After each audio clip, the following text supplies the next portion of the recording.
to you from Second Floor Studios in Dallas, Texas. It's the Small Business Living It Podcast with Dean Castelhano.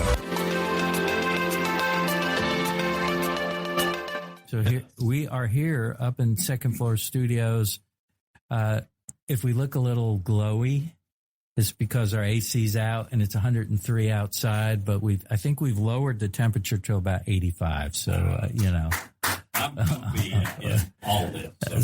If we were playing golf in Scottsdale, it'd be 107. So there's that. So anyway, I've known James since, I think it's 1981, 82 for sure. When I moved to Dallas, we worked at New York Life. He was my boss. A little soon after I got here, we've always enjoyed each other's company. I was his assistant Pee-wee football coach. Oh boy! When his boys were playing Pop Warner. Man, so what is the cap you have on that? Prestwick Golf. Prestwick in Scotland. All right, so there's the other part. He's a golfer. Baseball lover, football lover. Yeah, of course, the football. We coached together. I'll do the I laughed. We'd signal man. 32 dive. Oh, my gosh. Yeah, man. You and Chuck Sheely. He'll probably listen to this. Shout out to Chuck. Love old Chuck. He'd run some scout team offense for us and just run around and let people try to tackle him. Yeah. He was a little younger. He was a little younger. That's a tiny bit younger. But wasn't there a story about one of the little guys, Vodney, knocking him absolutely ass over heels? Lawrence Tailored him going around the edge.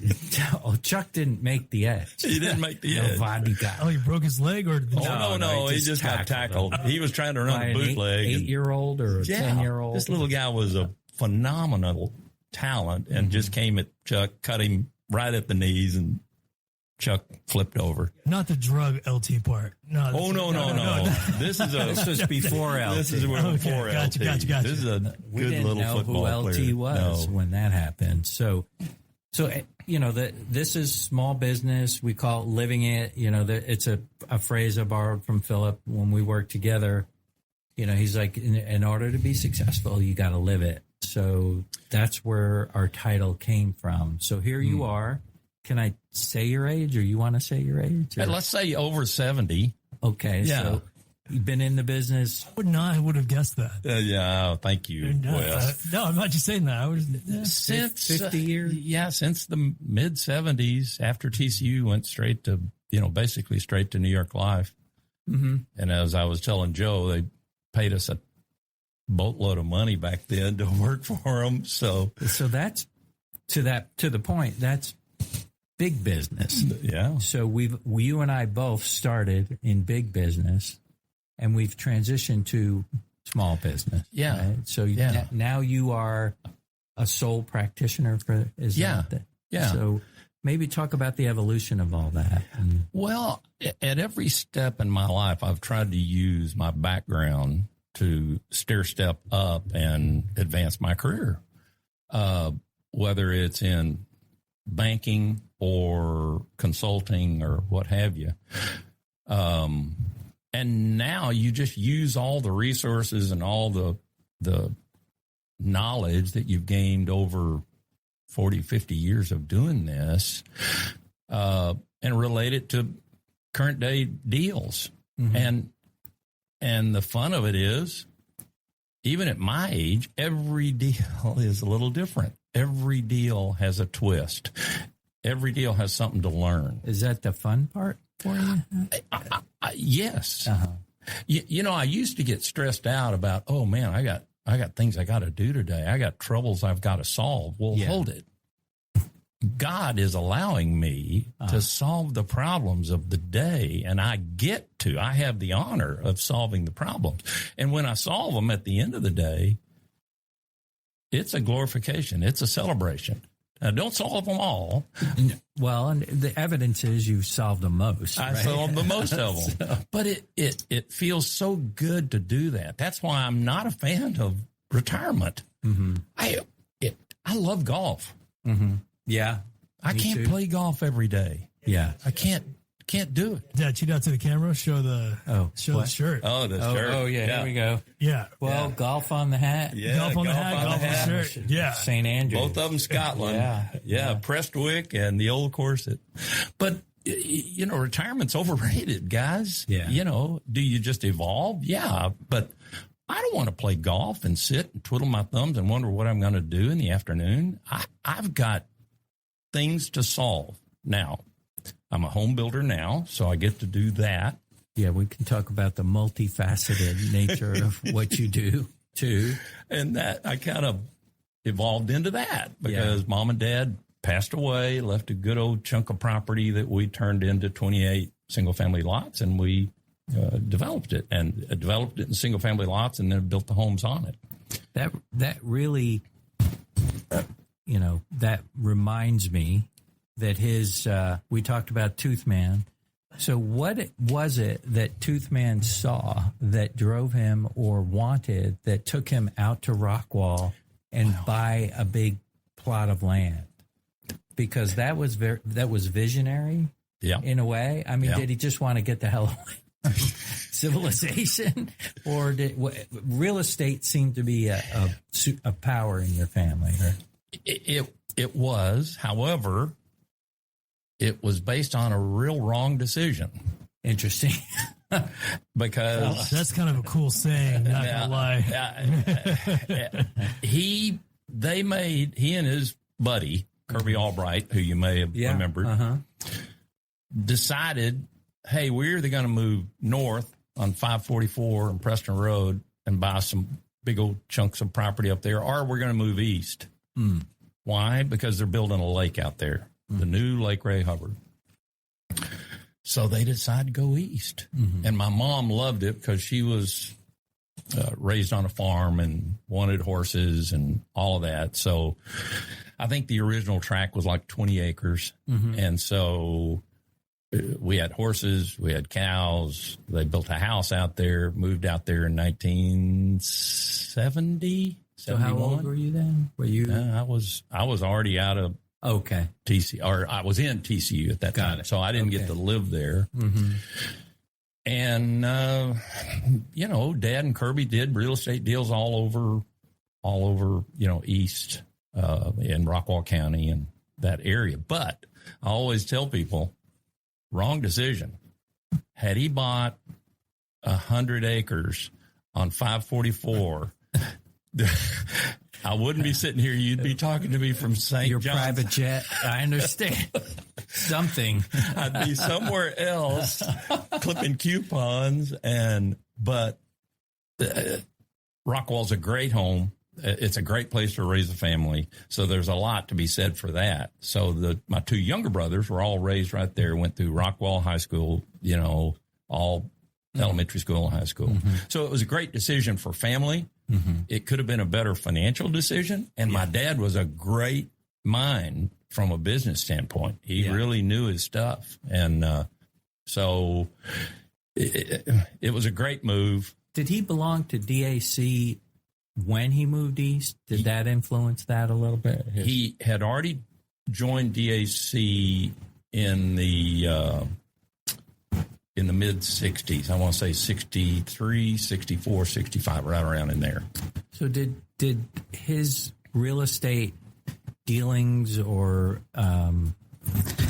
were you watching then? Were you interested then? Was that something that was in your mind when you went to college? Or I thought I wanted to be a dentist.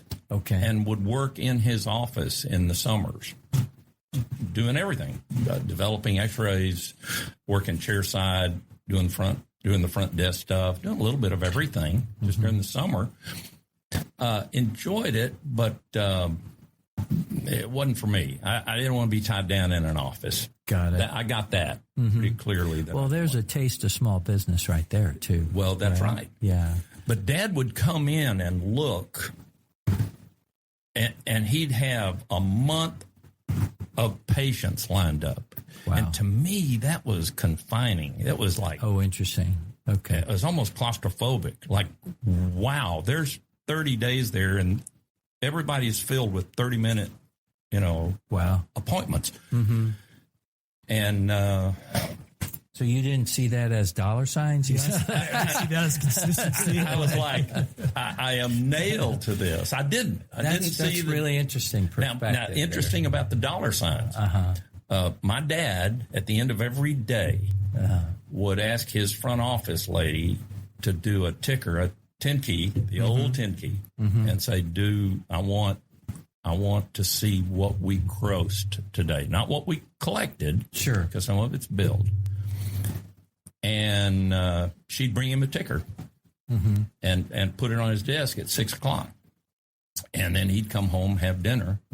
And we knew if he had a good day. If he had a good day or a bad day. Because if he didn't hit enough to pay all of his bills, it was not a good dinner. Oh, and really? You could tell it in his demeanor. What was like the benchmark? What was there?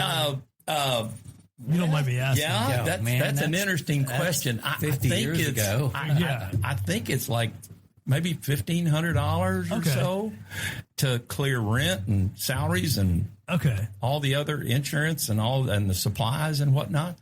But back then, you'd get a filling for, I think he used to charge like $35 a surface, and the tooth normally has 3 or 4 surfaces, so maybe $100 for fillings. It's cheaper, but it hurt more. Yeah. Yeah. Oh, no. But he was real fast, real good, and he produced a lot. So you have all that in your background. It's fun. It's like, so sports is in your pedigree from way back. Yeah. Small business is in your pedigree from way back. The grit is in your pedigree from way back, because before there was education, there's grit. And there's grit. If you got education and grit, which I'm pretty sure your dad, the struggle, the climb, all of that is important. I think those of us who all grew up in blue-collar homes understand the value of grit, because it kind of pushes you to college, too. It pushes you in whatever direction, but you got to, I think it's a key element, and I think it's something at my age that I use every day. So let's honor your dad. Say his full given name. George Reginald Aronian. And mom's. Julia Mayo Aronian, and they changed their name to Roland. And I think you alluded to one of the reasons why. Yeah. Yes. It was business related. Yeah. It was Yankee Go Home back in the late 40s, early 50s. It was racism. That's what it was. So there's grit. Overcoming it. Yeah, no, I totally. And by the way, his mother was not happy with that change. I can imagine. Yeah. Can you imagine turning our saintly name? But Dad understood, in order to get there, he had to get in the door. There are days I wish we weren't 10 letters. And although I think it's cool. It's cool to be Portuguese now. We've come full circle. Yeah. Well, what was our full last name? Is Costa De La Costa Castellano, which is way cool. Which is pretty cool. Grandpa. It's got a good feel to it. Yeah. So okay, here we are. So Wes, where are we in the run in terms of time? We're 23 minutes. Good, great. So that's a perfect kind of halftime. We covered the background, the family. One more thing about the family is that you have three brothers. 3 brothers and a sister who was adopted. Okay. She's actually that's a cousin. A great story. Yeah. That's another love story that your parents lived, right? It's one of the greatest things they did. I mean, it was my mom's sister's daughter. The whole family was wiped out in a car accident. And my goodness, this little girl lived through it. And Sue, and her dad, mom, and little brother were all killed in a awful drunk driver accident. And she just passed away a few months ago. And truly our best friend. I mean, my wife's best friend, a lot of our best friends. I introduced Jan to Sue before Jan ever met my parents. Gotcha. And they talked virtually every day. My goodness. They're teachers. They have so much in common. They have sons. It was a great relationship. So to lose Sue is a big hole in our family, and her family is bigger than life. I mean, those are the boys that are real men. I mean, it's Bowie Hogg, who was on The Apprentice. Oh, so are they all here in Dallas, or they're? One's in Houston, and then two. The youngest two are here in the Dallas area. Okay, and then the second one was killed in a drunk driver. Oh my goodness! I mean, can you imagine the strength of my sister? Yeah, to get up every day, endure that. Yeah, and know that she had bigger jobs, and her faith carried her through because she had kids, grandkids that needed her, and indeed kids of Robert, who was killed. Wow, that sustained her until her dying days, and they're great men now in our family. They're great, and as a matter of fact, I probably can't say it, but Bowie is a city councilman at Arlington, and has aspirations for greater political career. It's great pedigree there. Yeah, it is. Certainly. And you talk about grit. Say her name. Sue. Her maiden name is Sue Studer, and her married name is Sue Hogg. She married a gentleman named W.C. Hogg. Well, the reason I do that is to honor them. It's one of my beliefs that if you say those loved ones who have passed names out loud, we keep their spirit alive. So that's my contribution to that. That's great. Names are important. Honor them. Yeah. And then, so the Roland family moves forward. You meet Jan. I love the story of her upbringing on foreign soil. Yeah. So kind of a worldview. Is that fair to say? It's very fair to say. I'm so jealous. She's circled the world 4 or 5 times in her travels. We're trying to catch up to that. But her dad was a petroleum engineer, so they spent a great deal of time in Iran and Saudi Arabia and Venezuela. And one of the great things that happened when she was in Iran, they finally progressed to high school, and they don't have a high school in the oil camp there, so they had to go to a boarding school. So there were a number of options all around Europe, Geneva. Oh, really? London. Okay. Oh my goodness. Paris. Lots of boarding school options, and they picked one called the American Community School in Beirut, Lebanon. That was headmasters by a gentleman by the name of Malcolm Kerr. Okay. Who you're famous dude? Yeah, he is, because his son is Steve Kerr. Oh, no kidding. Yes. And a sad story. Malcolm Kerr was assassinated. Golden State Warriors. Yeah, Golden State Warriors. Steve Kerr. Chicago Bulls. Yeah, Chicago Bulls. Damn. And Malcolm Kerr was assassinated because of his religious beliefs.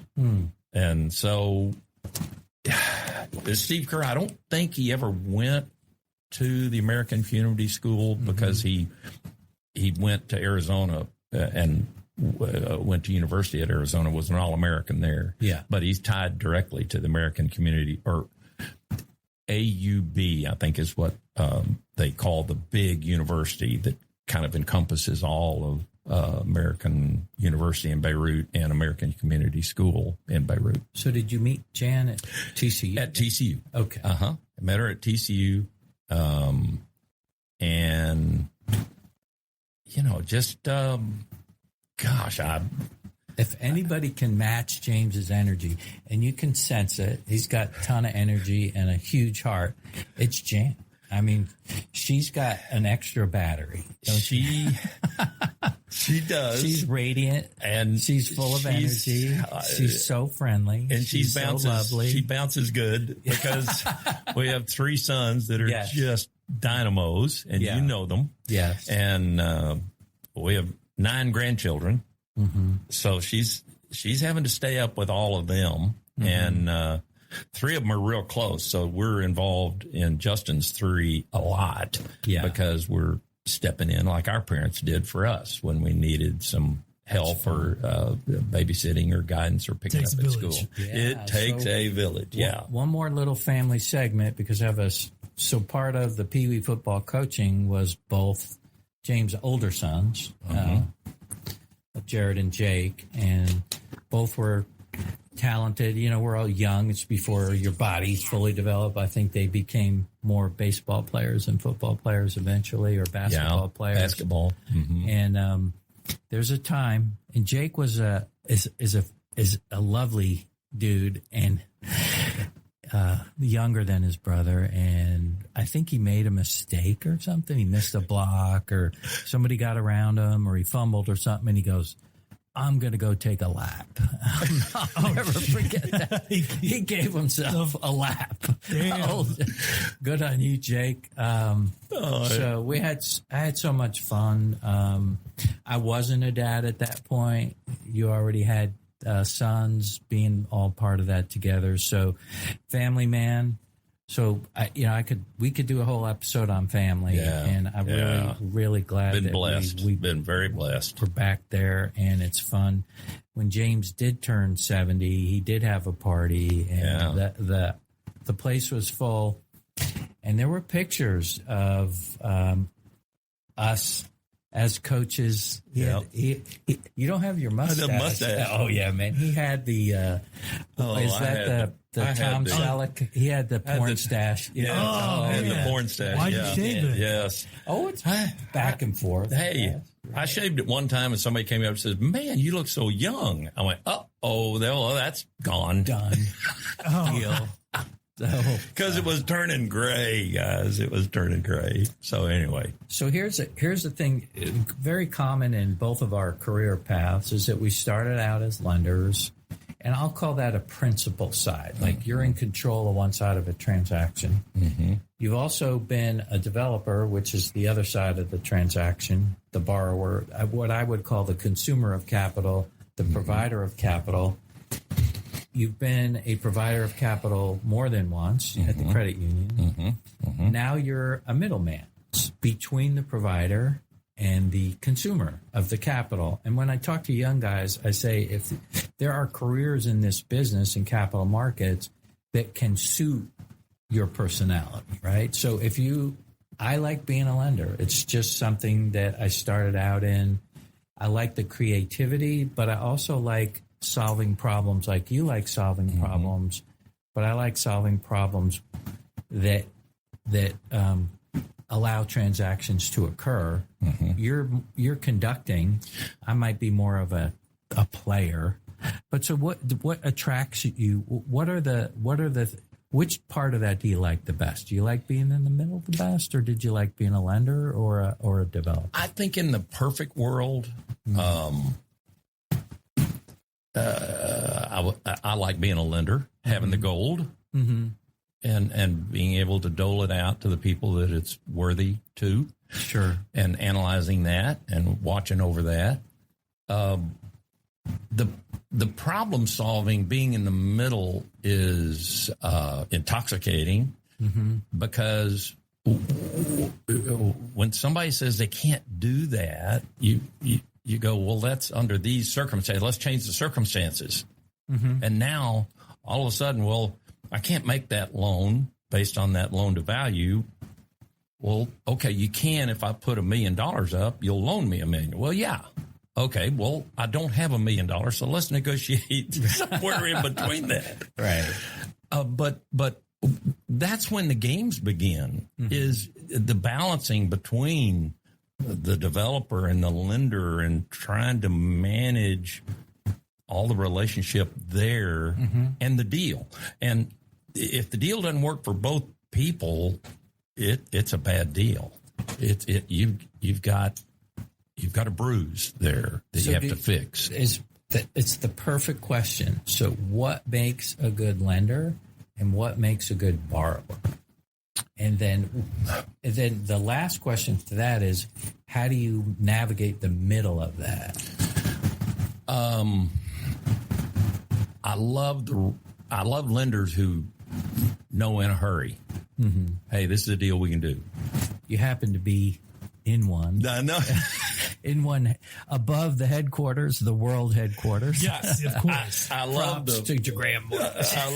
love the finality of talking to Dean going, I'm excited about this. And I think that's kind of the verbiage you use. I'm excited. We're all in. I think you've used that word before.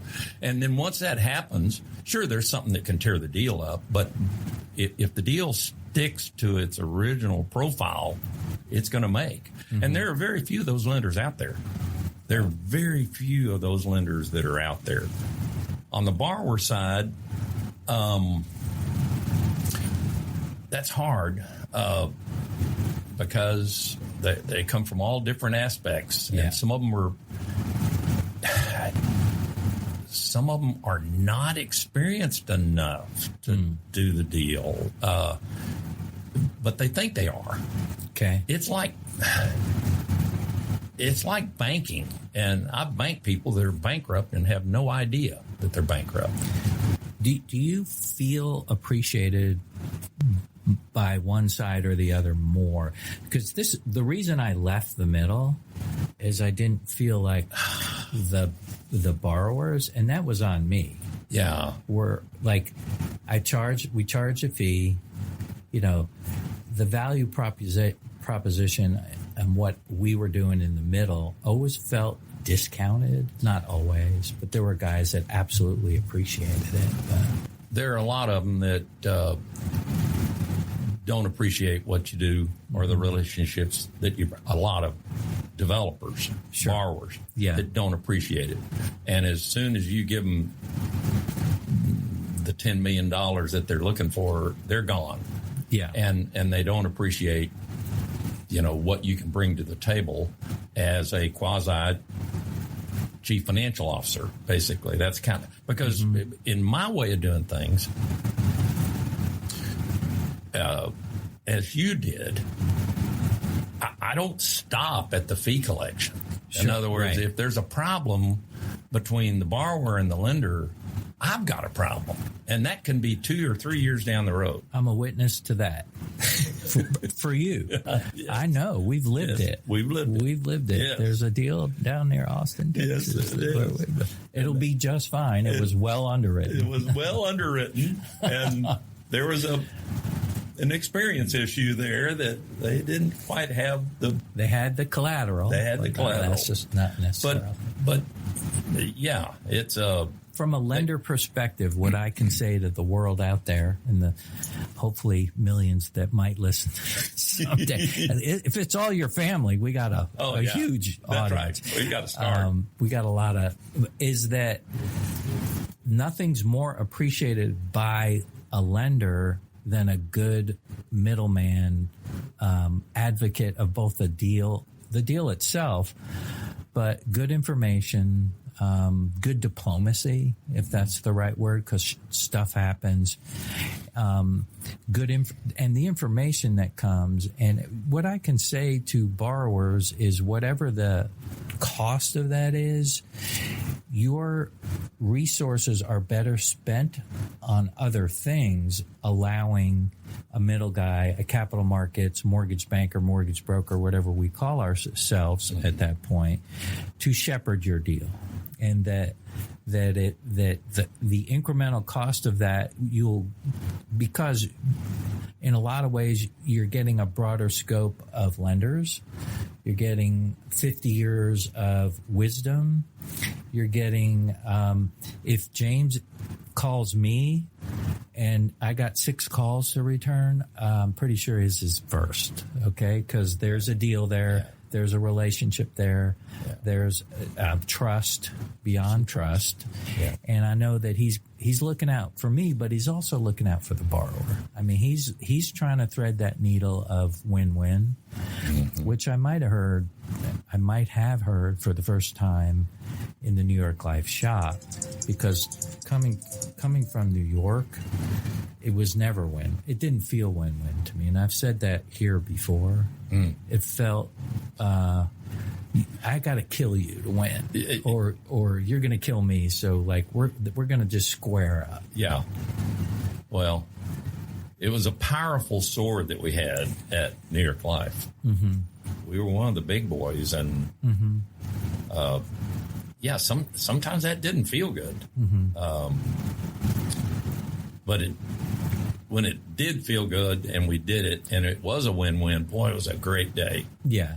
And that flight home, in first class from LaGuardia to DFW on Friday afternoon with your commitment in your hand was a great flight. Yeah, it's funny. A lot of people don't get to say that about leaving LaGuardia. Yeah, no, I guess you get to say that. Actually, leaving LaGuardia feels great if you get the chance to. Right.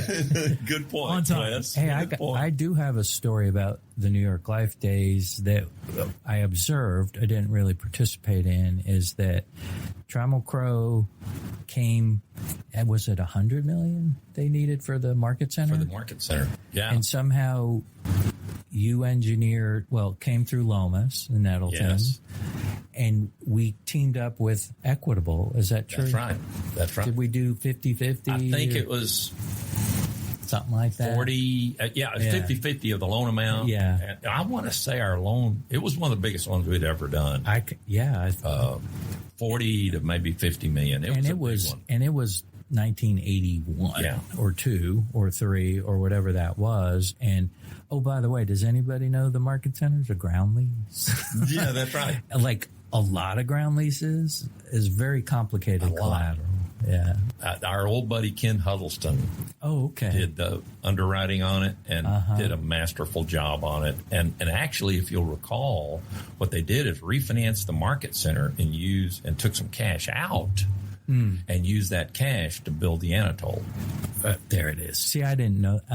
I watched kind of from the cheap seats. Now watch, I'll get a call from the Crow family going, no, we didn't. No, we didn't. No, well, anyway. And that relationship, by the way, the relationship at New York Life is we did meet Trammell Crow. Yeah. I mean, at the Wyndham Hotel in Austin. I think we lost our sound wave. We lost. Yeah. Okay. Yeah. That's it. Mm-hmm.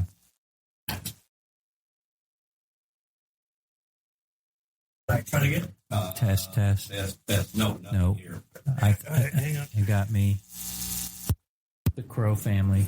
Test. Okay, I'm back on. Yeah. So the fun thing is, in those days it was Crow, Lincoln, Van Hines. Oh, and Hines. Yeah. Wow. That's the first. I read every lease in Transco Tower at the home office, and I didn't know what the hell I was reading. That's the one down in Houston? Yeah. Yes. Yeah. The Needle. The Texas Commerce Tower. Yeah.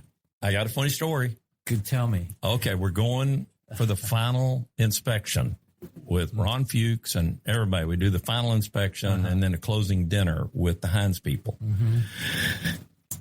And the inspection goes great. We go to the top and we see all the board of directors stuff, and it's gorgeous. It's absolutely stunning in this 60-story tower right in the middle of Houston. And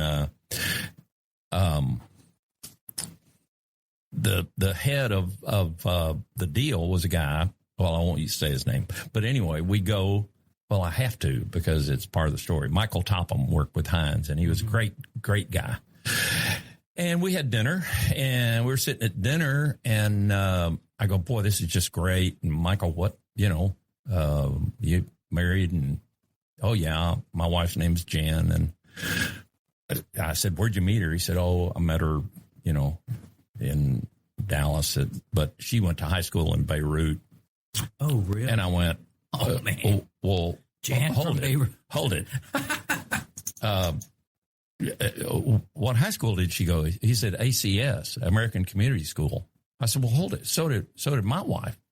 He said, I said, was your what year did your wife graduate? Same year. Hold it. Your wife was a cheerleader? Well, hold it. Mine was too. Oh, gee. Hold it. Is my wife? Does he have a separate life here? Twin sister, same name. Michael Topham married Jan Goddard from ACS, who was roommates with my wife, Jan Sibley. at that point. And we got them on the phone right then. And they talked. That's awesome. We've seen them at some reunions now of the American Community School. So anyway, it's crazy. I'll say that the big business side of that, being in connection with New York Life, was fascinating in a lot of ways, and so educational in a lot of ways, and learning to navigate. So I worked in the home office. That was an incredible lesson about what I would call office politics, for lack of a better word. Who were the teachers?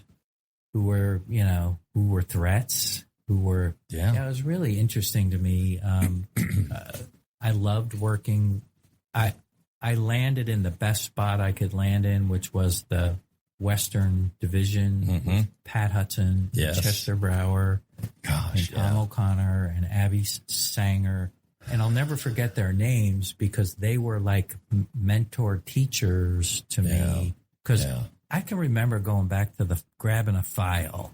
In the home office, you had these open concepts, and the file cabinets were the lateral cabinets behind you, and you had this piece of cardboard, and you stick it, you pull the file out, and you sign it out. That's right. And you go to your desk, and I'm reading these words, and I'm like, I don't know what any of this means.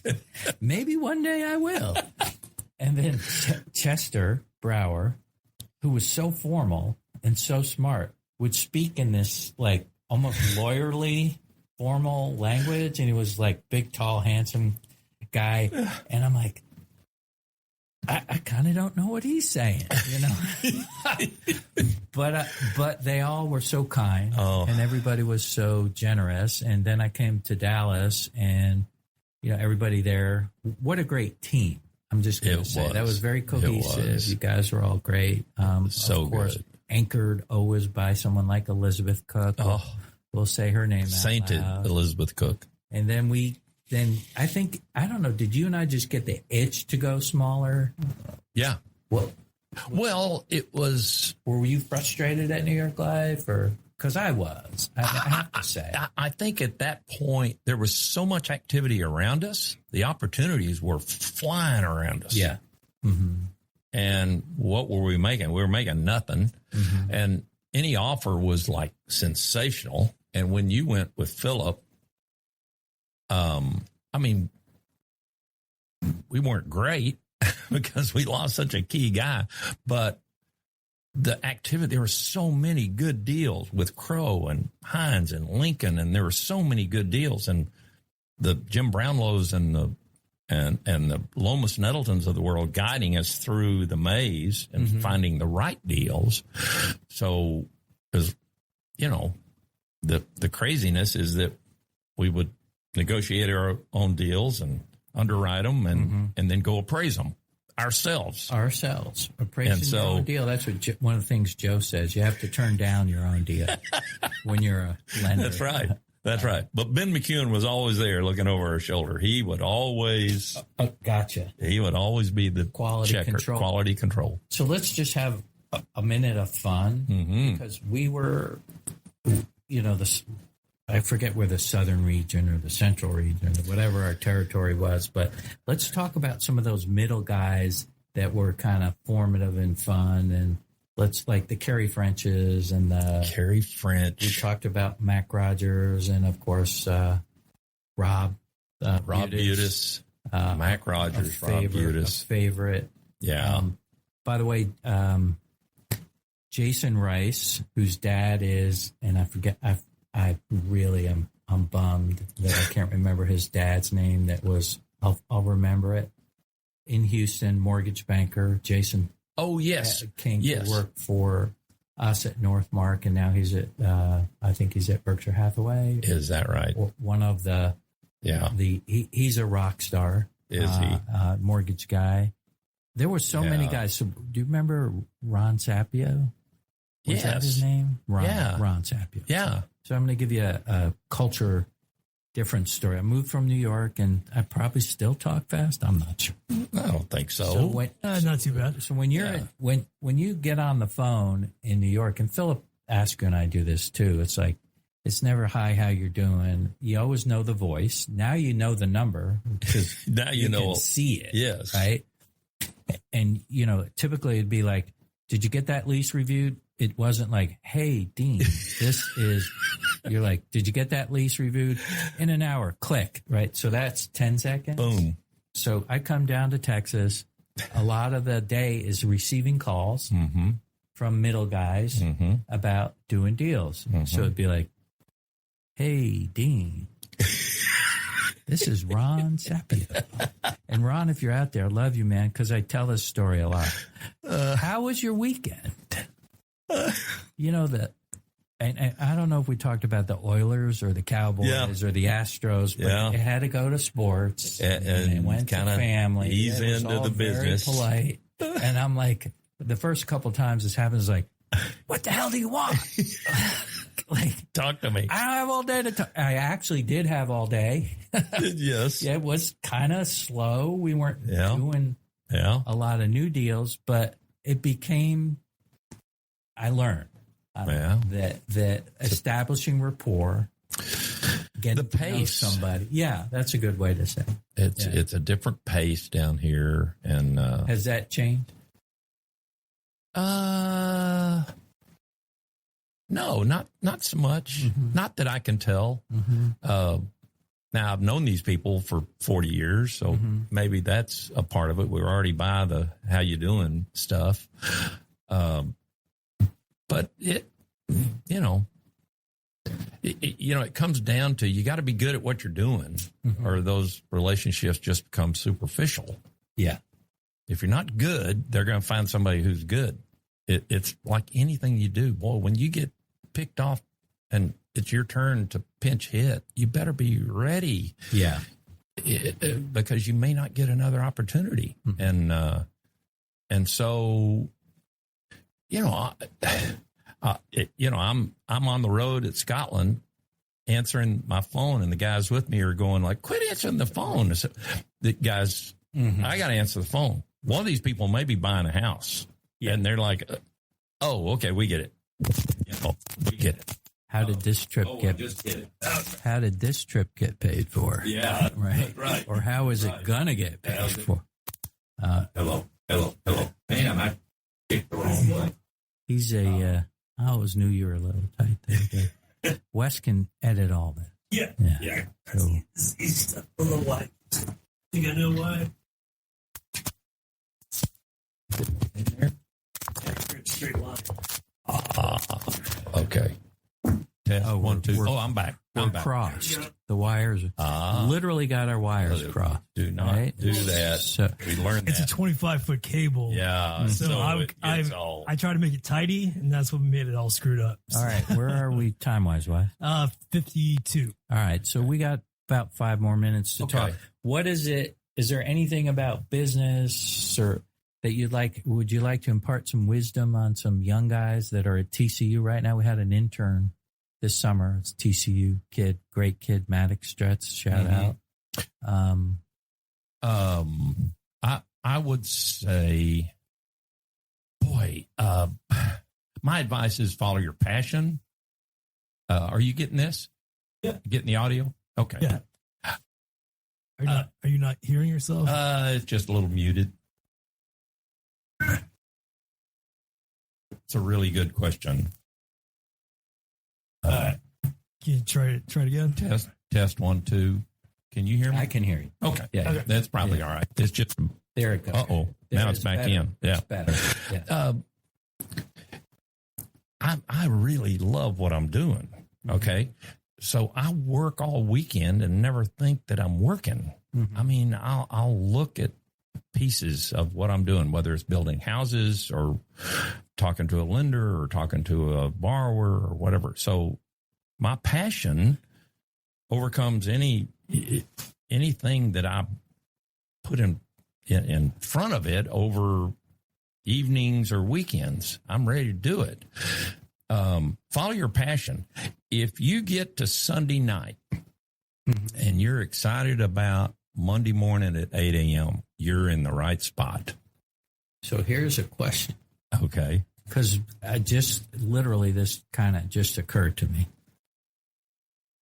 can you, we call this small business living it. So let's just, the living it part, right? So can you live your way into loving it? So it's like, if you put your head down, like you get an opportunity, right?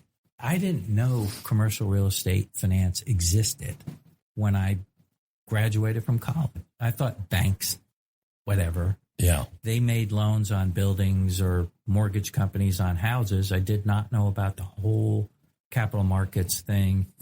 And over time, I learned to love it. And so helping, maybe it just matches up because I like to solve problems and help people, but I found a lane to do that in. So I never even knew about it. So I don't know that I had a passion for it, but I knew I had a passion I wanted to earn money and I wanted to earn a living, and I like moving money, transaction. So there's some element of where the passion is versus what you're doing. You know, to me, it's kind of like bringing the passion to the project. I think you can learn your way into the passion, that you become locked in at, wow, this was great. This was fun. The whole thing was fun, not just, the whole thing. What I would say to kids coming out of college that are in situations where they're not happy, before you change careers, change the culture. Oh, because I believe that if you're in the right culture and you bring your gifts, the company will honor the gifts, support you with resources, and you can come. I can go sell cars if it's Sewell. Oh, yeah. There is a culture there. Yeah. Right? They're going to honor you. Yeah. They're going to provide you with resources. I'd love to go to Sewell and sell Lexus. Yeah. It's a great product. Yeah. And it's a great culture. So part of, I'm sorry that I'm hijacked my own question. That's all right. But the concept of passion to me has to do with, if you put me in the right soil, I think I'm going to grow and be healthy, and then I'm going to love it. And then I can take whatever skills or confidence or style, wisdom, exactly, anywhere. But you've got to get the touchdown. Sure. You can't. You have to perform. Right? You have to perform. Everything works, but if you don't score, then it falls in the bad category. And we've all had that. I work on 10, 12 deals to close 3 or 4 of them, or maybe even less than that. But the end game, the celebration at the end is awesome. And then you get to celebrate the journey because it all ended up in a touchdown. It doesn't matter that you fumbled, one of your teammates picked it up, and we continued the drive. We still scored. So, there is that. And there's nothing like closing day. There's nothing like it. It does drive the balance and making sure that everybody on the settlement statement, the lender and the borrower and me, that we're all happy together at that date. Yeah. I know that that's a core principle of yours. Yeah. Because it oozes from. Thank you. And I appreciate that. Thank you. So, young people out there, I would say that when I say live in it, I mean it. I mean, whatever it is you're doing, all those little things, dress nice, show up early, be attentive, listen well. George Watson said to our intern, pick up the phone, answer it. If somebody calls you, and if you can't answer it, call them back quickly, because you might miss something. Just like James said, I'm playing St. Andrews. I got a 9-iron into the 7th hole, and my phone rings, and it's like, it could be someone buying my $1 million house in Rockwall. The 9-iron can wait. The 9-iron can wait. It can wait a few minutes. There's always more golf. There's always more golf. That's living it right there. Answering your phone. Answering the phone. And doing the simple things. Mm-hmm. If you're not early, you're late. Mm-hmm. You know, what is it? It's a trust factor. That's what we have. Yeah. And that's very rare, but you've got to make people earn that trust factor.